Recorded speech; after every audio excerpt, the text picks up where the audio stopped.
Egyptian Pharaoh Tutankhamun's mummified face and feet have been revealed, in an incredible series of photos following a 9-year restoration of his tomb.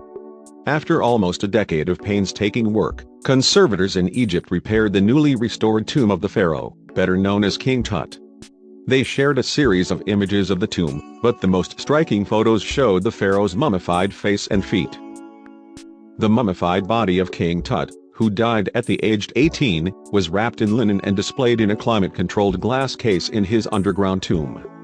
The tomb is in the Valley of the Kings, which can be found on the west bank of the Nile, opposite the southern Egyptian city of Luxor. The Getty Conservation Institute, together with the Egyptian Ministry of Antiquities, worked for 9 years and, in addition to cleaning and restoring the paintings on the walls of the tomb, they focused on tackling the wear and tear that had accumulated following decades of tourist activity. Researchers painstakingly cleaned the huge wall art in the tomb, but decided to leave a series of strange, mysterious dark spots that were there in 1922 when archaeologist Howard Carter first opened the tomb. It was thought that brown spots, microbiological growths on the burial chamber's painted walls, might be growing. However, researchers analyzed historic photographs from the mid-1920s, and found they showed no new growth of the spots.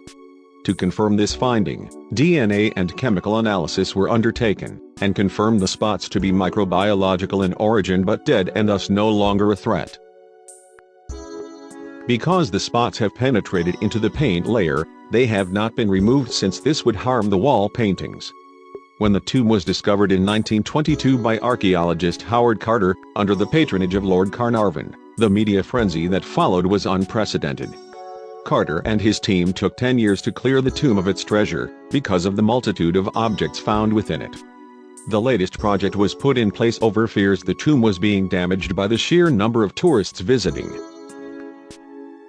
While the objects Carter's team catalogued and stabilized were housed and secured, the tomb itself became a must-see attraction, open to the public and heavily visited by tourists from around the world. The tomb still houses a handful of original objects, including the mummy of Tutankhamun himself, on display in an oxygen-free case, the quartzite sarcophagus with its granite lid on the floor beside it, the gilded wooden outermost coffin, and the wall paintings of the burial chamber that depict Tut's life and death. Conservation and preservation is important for the future, and for this heritage and this great civilization to live forever, said Zahi Hawass, Egyptologist and former Minister of State for Antiquities in Egypt, who also initiated the project with the GCI.